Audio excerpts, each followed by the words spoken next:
My name's Samantha Harris, and I'm the director and founder of MPRA, which is Michigan Paranormal Research Association.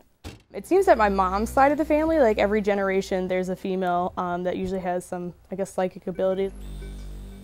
I was a very strange child, I guess, and I've been experiencing weird paranormal things throughout my entire life. It was prior to my step-grandfather's death. A lot of weird things started happening before the whole event happened. My sister and I saw a thing that we call shadow people, I guess, and it basically is an outline of shadow. And it was at my grandma's house, and we just saw it like sink through the floor. And it wasn't even completely peripheral vision. It was like decently close, and that freaked me out.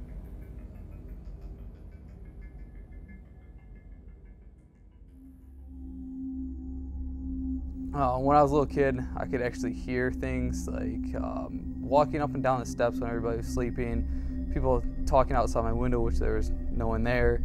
And then it just kind of kept going with that, you know, it'd be off and on, and then like every time you'd enter my house, you'd kind of get like a lonely, like sad feeling. So, and Sam picked up on that too. So we decided that we were going to do a house cleansing to see if we can push any like negative or bad energy or anything out of the house. She came over and we opened all the windows and started doing the smudging. And throughout the smudging, she still felt like there was something there. So she decided that she would let me sit down and have a word with my father, because I was thinking it was my father. And I was just kind of having just a little talk with my father, just telling him that, you know, he's always been there for me, and, you know, he was just, you know, overall just a great father. And like pretty much like right when I said that he was the best father I've had, and, you know, that he was such a great father to me, just this rush just like shot up through my body. It went from my toes all the way up to my head, just this tingly rush. And then it just, after that, it just felt like I was calm, like everything was calm.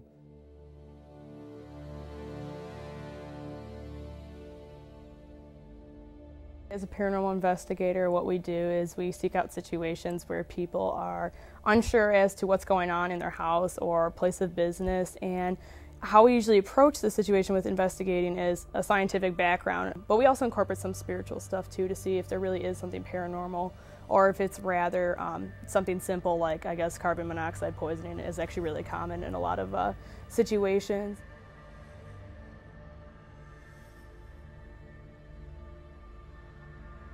A lot of people get scared because they're not really knowledgeable of this stuff. So for me to take my knowledge and give this to other people and help them out and make sure that they're, you know, satisfied and more comfortable with what's going on, it's, you know, it's definitely a plus.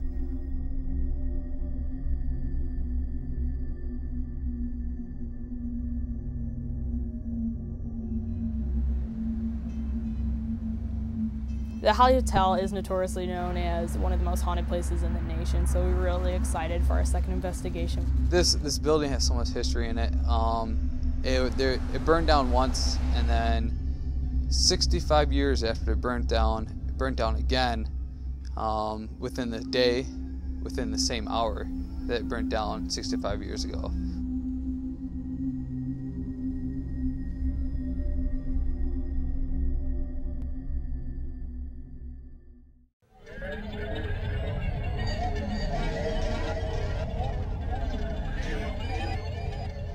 We unpacked and everything and set things up, and Lisa and Bridget proceeded to use their sweetgrass with smudging and cleansing, their dowsing rod stuff, and pendulums, because it's important to clear out any energy that was maybe from a previous investigation or their own like private personal use. And with Lisa Simon, she is an EVP specialist. She's worked with America's Most Wanted, and I definitely consider her an authority on the matter.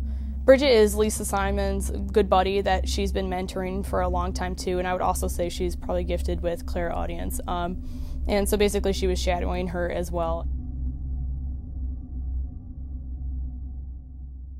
We'll set up security camera systems, and we'll have those monitored over a certain amount of time. We do like a sweep of the room with EVPs, which is an abbreviation for electronic voice phenomenon, which is disembodied voices that many people believe belong to spirits.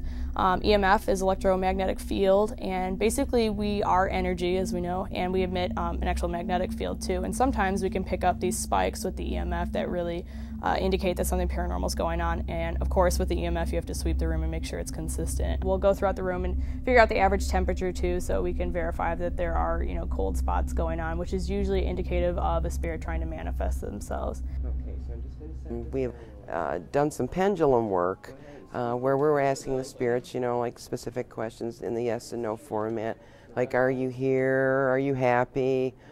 Is there anybody here that would like to talk with us tonight?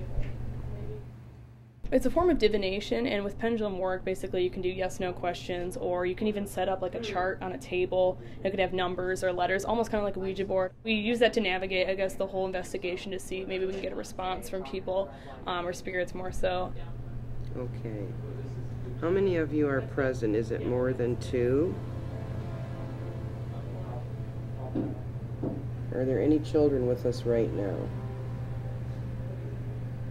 I did pendulum work, and then Lisa also did pendulum work, and she was getting yes and no answers. And with the children part, we aren't quite sure because we were getting contradictions. We were getting yes and no's to that. And with the pendulum, I'm getting a vibration off the table started to vibrate, so then we switched, and I went and did pendulum work at the same table, and I was getting yes and no answers too. They were definitely communicating. Yes, okay, yes, it's adults. It's just adults. I'm not getting kids at all. Okay. Do you mind talking to me? Or us? Yes.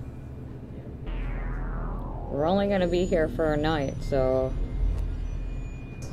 come by us, touch us, make a loud noise.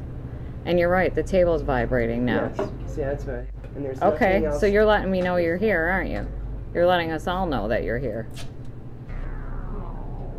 Yes. Definite communication going on there, really good. Yes. Real good. Are you vibrating the table? Yes. Oh, you're right here. Yeah. Totally right here. Right in this seat with me now, aren't you? We know you're here, but we want more proof.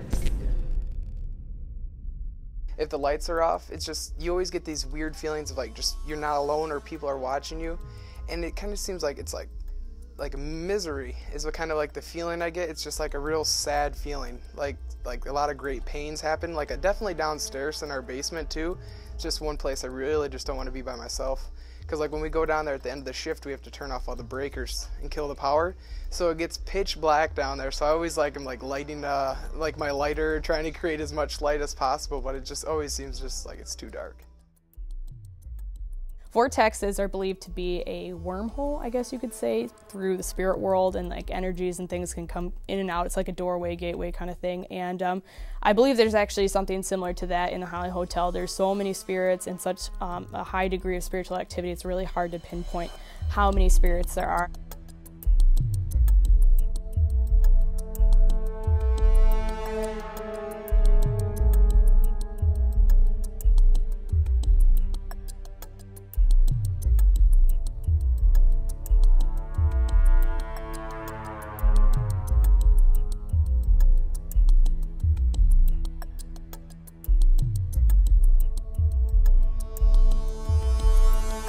I know a lot of people debate about orbs, and